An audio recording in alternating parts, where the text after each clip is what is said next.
Bene data bakundwa b'umwami Yesu Kristo, mwese abakurikira izi nyigisho tubahaye ikaze mu biganiro bya Saveur Divine. Ibi biganiro mu bitegurirwa n'abavugabutumwa bwiza batandukanye, akaba ari umuhamagaro ugendera ku ijambo ry'Imana byanditse mu gitabo cy'ubutumwa bwiza uko bwanditswe na Matayo ibice 24 umurongo wa 14. Kandi ubutumwa bwiza bw'ubwami buzigishwa mu isi yose ngo bube ubuhamya bwo guhamiriza amahanga yose, nibwo imperuka izahera ko ize. Ibi biganiro mubikurikira ku channel ya YouTube yitwa Saveur Divine. Tubifurije kugubwa neza. Imana Data ari nayo So ibaha umugisha.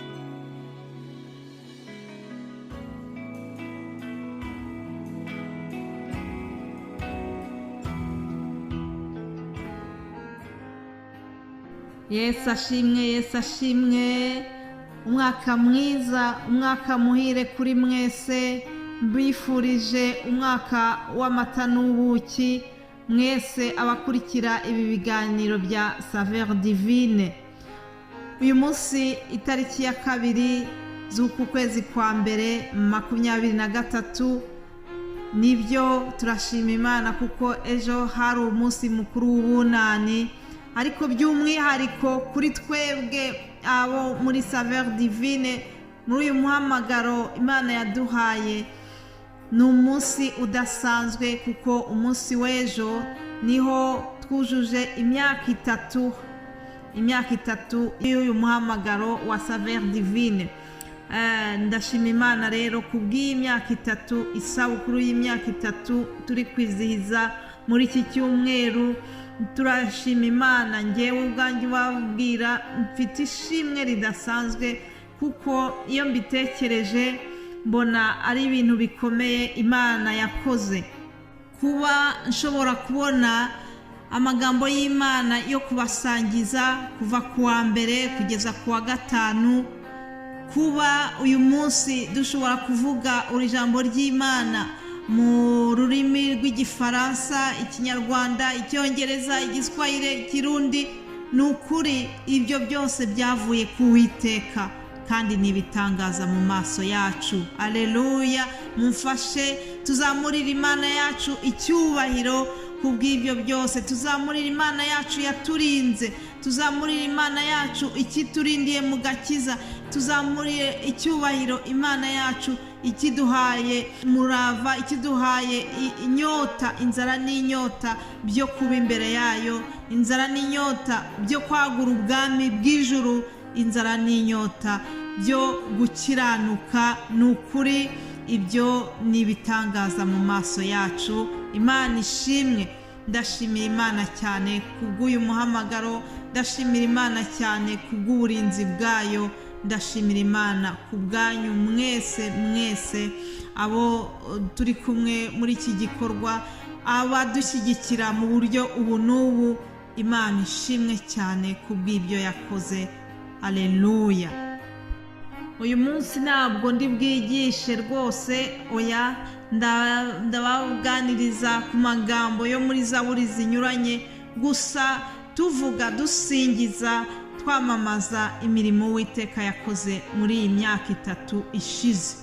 Nuko rero reka tubanze tuvuge ku mbaraga z'Imana twishingikirije kuri Zaburi ya 28 uyu murongo wa 7.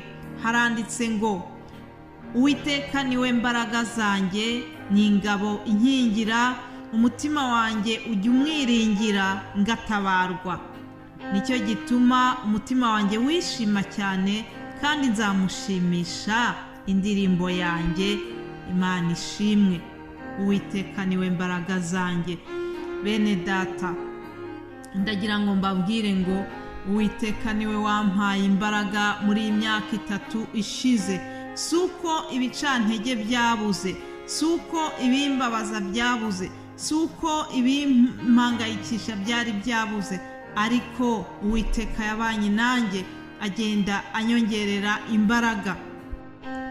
Nibyo koko namubonye asohoza rino jambo ryo muri Yesaya 40:29, ijambo rikatubwira ngo niyo ihinege abarambiwe kandi utibashije imwongeramo imbaraga. Haleluya. ngo abasore b'imigenda bazacogora baruhe, n'abasore bazagwa rwose, ariko abategereza Uwiteka bazasubizwamo intege nshya, bazatumbagira mu kirere bagurukisha amababa nk'ibisiga, baziruka be kunanirwa, bazagenda be gucogora. Haleluya, haleluya.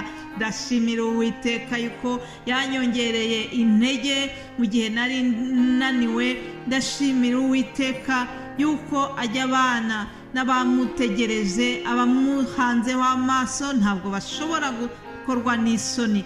rero ndakwifuriza nawe kugira ngo Uwiteka akongerera imbaraga. niba wumva wari unaniwe muri uru rugendo, ndasenze kugira ngo Uwiteka aze aguhe izindi ntege, aguhe izindi mbaraga nshyashya muri uyu mwaka, maze akongeremo umurava, umunezero wo kumukurikira, umunezero wo kugendana nawe. ni ukuri Uwiteka agushyiremo intege nshya mu izina rya Yesu. Amen, amen. hanyuma hari ikintu nashakaga kurangirizaho uyu munsi. naganiriye na mwene data umwe, arambwira ati ibi bihe bya Noheli n'ubunani njyewe ni ibihe bintera umubabaro, ni ibihe binyibutsa ibihe bibi, ni ibihe rwose ntaba nezerewe. nuko ndamubaza ntese ni ukubera iki?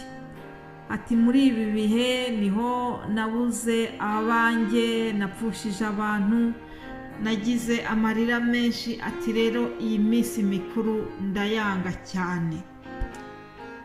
undi nawe arambwira ati nanjye nanga Noheli n'ubunani kubera yuko iyo bije iteka nibuka yuko ariho papa wacu yadutaye, agashaka undi mugore akadusigana twenyine twebwe na mama wacu. ati rero ati ibihe by'iminsi mikuru ni ibihe rwose mba mbihiwe, ni ibihe mba nshaka yuko birangira vuba bikava mu nzira. nshuti yanjye, birashoboka ko nawe waba uri muri abo bantu badakunda ibi bihe by'iminsi mikuru. rero hari inkuru nziza ngufitiye uyu munsi. ndagira ngo nkubwire ngo umwami Yesu twakurikiye aje kwikorera intimba zacu zose. Umuhanuzi Yesaya igice cya 53 kirambwira ngo Yesu yikoreye imibabaro yacu, yikoreye ibikomere byose twari dufite mu mitima, ngo mu mibyimba ye niho twakirijwe, mu mibyimba ye niho adukiriza bene ibyo bikomere byo mu mutima. rero ndakwinginga kugira ngo nukuri uhange Yesu amaso kugira ngo akuzanire umunezero mu mutima.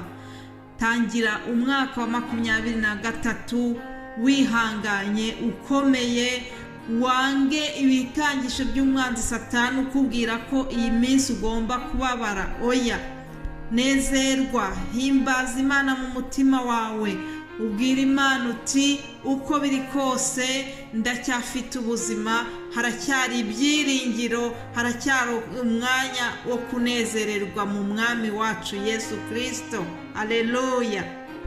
ndakwifuriza gufata ingamba nziza, ingamba zindi zo kujya unezerwa no muri ibi bihe. reka mubwire ngo Yesu umwami wacu twakurikiye azaguhanagura amarira. Byahishuwe igice cya 21 hari ijambo nshaka kukubwira ryo kugukomeza.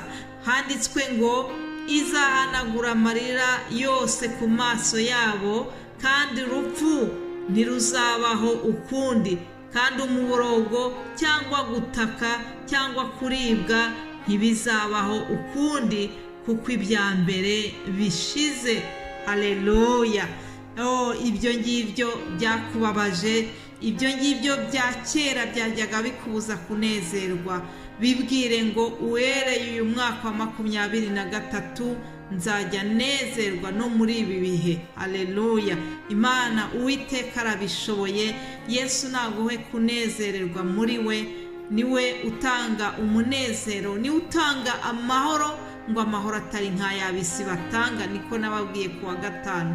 Rero mbifurije gukomeza kugira umwaka mwiza wa 2023, mbifurije kugira ngo tuzabeho mu butungane, tuzashakishe kugendera mu bugororotsi, tuzashakishe gutunganira Imana, tuzashakishe kunezeza Imana, dutinye Imana kurushaho, dutere imbere haba mu buryo bw'umwuka ndetse no mu buryo bw'imibereho.